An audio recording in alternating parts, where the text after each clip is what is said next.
Assalamualaikum, halo semuanya. Kali ini saya akan membahas kelanjutan sebuah alur cerita novel, dengan novel yang berjudul Kaisar Naga. Jangan lupa buat teman-teman untuk like, komen, subscribe, and share ya. Yuk, tanpa basa-basi lagi, kita lanjut ke pembahasannya. Di episode sebelumnya, pemuda hidung bengkok pemuda itu menjerit dan meraung, seorang murid King Long Yuan, pantas saja dia masih muda dan tingkat kultivasinya tidak lemah, ucap Lu Ming. Ekspresi Lu Ming berubah. Aku ingat, kamu adalah Lu Ming, Rookie Wang Lu Ming tahun ini. Aku melihatmu dari jauh saat ujian terakhir selesai. Tiba-tiba, seorang murid perempuan memanggil. Apa? Dia adalah Lu Ming, yang lain tidak bisa menahan diri untuk tidak berseru.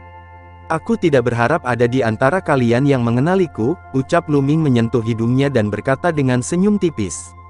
Lu Ming, meskipun kamu adalah raja pemula, aku tetap menasihatimu, cepat menyingkir, lalu pergi. Kejadian hari ini bisa dianggap tidak pernah terjadi, karena batu darah hitam inilah yang dibutuhkan saudara Yao Tianyu, dan kami juga menawarkannya kepada Anda. Di bawah perintah kakak senior Yao Tianyu, saya mencari batu darah hitam itu, ucap wanita itu mengucapkan satu kalimat pada satu waktu, nadanya penuh percaya diri. Dia berpikir selama nama Yao Tianyu disebutkan, Lu Ming hanya bisa pergi dengan patuh. Siapa yang tahu bahwa kata-kata selanjutnya dari Lu Ming hampir menyebabkan luka pada mereka. Siapa Yao Tianyu? Dia membutuhkan batu darah hitam, itu bukan urusanku, apalagi yang aku butuhkan. Sekarang keluar dari sini, demi menjadi bagian dari sekte pedang Xuan Yuan, aku akan membiarkanmu pergi, ucap Lu Ming melambaikan tangannya. Kamu berani, kakak laki-laki Yao Tianyu adalah seorang jenius dalam daftar perunggu, yang teratas dari semua murid tingkat perunggu, kamu menjadi tidak sabar, ucap wanita muda itu berteriak dengan marah, wajahnya memerah. Ternyata dia adalah sosok di daftar perunggu, tidak heran dia begitu sombong, ucap Lu Ming sedikit terkejut. Daftar perunggu adalah daftar 4 halaman sekte pedang Xuan Yuan. Mereka yang dapat masuk ke daftar ini adalah semua jenius teratas di antara para murid tingkat perunggu, dan masing-masing dari mereka sangat kuat. Berdiri di puncak murid tingkat perunggu. Tapi bagaimana dengan Guan Lu Ming? Siapa yang peduli dengan murid daftar perunggu? Murid daftar perunggu, dapatkah dia merebut batu darah hitamnya di tengah jalan? Melihat Lu Ming dalam keadaan linglung, wanita itu berpikir bahwa Lu Ming takut ketika dia mendengar daftar perunggu, dan dia mencibir, dan berkata, Lu Ming, serahkan semua batu darah hitam sekarang, dan kemudian ikuti kami untuk bersujud ke senior saudara Yao Tianyu. Dalam hal ini, mungkin saudara Yao Tianyu bisa melepaskan masa lalu, ucap wanita itu. Menyerahkan batu darah hitam, bersujud untuk mengakui kesalahan, haha, bagaimana kamu bisa dianggap sebagai wanita misterius? Murid tingkat perunggu dari sekte pedang Yuan memiliki masalah dengan otak mereka, ucap Lu Ming. Wanita muda itu tertegun beberapa saat sebelum dia menyadari bahwa dia gemetar karena marah, dan berteriak, Lu Ming, apa yang kamu bicarakan? Apa yang kamu bicarakan? Mencari kematian, ucap wanita itu. Biarkan senior Brother Yao menghukumnya, ucap pria muda berhidung bengkok itu juga berteriak, dengan ekspresi muram di wajahnya. Tembak. 6 orang menembak pada saat yang sama, menyerang Fei Lu Ming. Energi pedang, cahaya pedang, kekuatan cakar, dan angin telapak tangan langsung menutupi seluruh tubuh Lu Ming. Mencari kematian, ucap Lu Ming. Mata Lu Ming menjadi gelap, dan dengan gerakan tangannya, pedang Tianxing muncul di tangannya. Dengan gerakan cahaya pedang, dia memotong lebih dari selusin pedang dalam sekejap. Apa? 6 teriakan berturut-turut, dan 6 pemuda di King Long Yuan dengan cepat mundur. Mereka berenam mundur lebih dari selusin langkah sebelum mereka berdiri diam. Di masing-masing dada mereka, ada bekas pedang yang dalam dengan darah mengalir. Satu pedang melukai 6 orang. Bagaimana bisa begitu kuat? Bagaimana mungkin? Saya mendengar bahwa dia mengalahkan Ning Feng lebih dari sebulan yang lalu, tapi itu hanya kemenangan yang sulit. Ini baru lebih dari sebulan. Bagaimana dia bisa begitu kuat? Mata mereka dipenuhi rasa tidak percaya.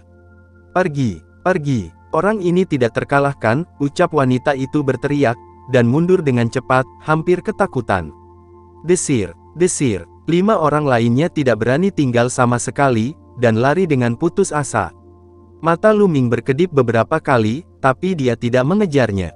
Keenam orang itu berpencar dan melarikan diri, dan dia tidak yakin mereka semua akan tinggal. Setelah itu, Lu Ming terus menggali. Selanjutnya, Lu Ming menggali 2 batu darah hitam berturut-turut. Total ada 4 batu darah hitam di tempat ini. Cukup, ucap Lu Ming tertawa. Setelah diperiksa, tidak mungkin ada batu darah hitam lagi, jadi Lu Ming berbalik dan pergi. Darah Linghua dan batu darah hitam telah ditemukan, saatnya untuk kembali ke sekte, ucap Lu Ming tersenyum. Meski ada beberapa liku-liku dalam perjalanan ini, semuanya berjalan lancar. Tanpa henti, dia menuju ke arah di luar Dark Blood Mountain. Dalam perjalanan, dia bertemu dengan seekor serigala darah hitam, menjinakkannya secara langsung, dan menggunakannya sebagai tunggangan. Kuda bersisik biru itu telah ditinggalkan di luar begitu lama, mungkin dia tidak tahu kemana perginya. Serigala darah hitam ini adalah monster tingkat 2 dan 2 lapis, sangat kuat, dan tidak sebanding dengan kuda bersisik hijau. Melintasi gunung dan punggung bukit seperti berjalan di tanah datar. Segera, mereka meninggalkan Gunung Darah Hitam dan menuju Sekte Pedang Suanyuan. Di kedalaman Gunung Darah Hitam, di atas batu besar di puncak gunung, sesosok duduk bersila. Sosok ini terlihat baru berusia sekitar 17 tahun, tampan dan tegas, hanya duduk santai di sana, namun memancarkan aura yang garang. Di sampingnya, ada lebih dari selusin anak muda yang berdiri di sana, tidak berani bernapas. Di antara selusin pemuda, keenam pemuda itu termasuk kakak senior Yao. Begitulah keadaannya, ucap pria muda dengan hidung bengkok itu melaporkan.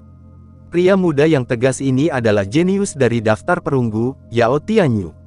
Dalam dunia seni bela diri, yang kuat diutamakan, meskipun Yao Tianyu masih muda, yang lain masih dengan hormat memanggil Yao Tianyu sebagai kakak laki-lakinya. Yao Tianyu sedikit mengernyit, dan berkata, maksudmu, mungkin ada lebih dari 1 batu darah hitam di sana, dan semuanya jatuh ke tangan Lu Ming itu sekarang, ucap Yao Tianyu.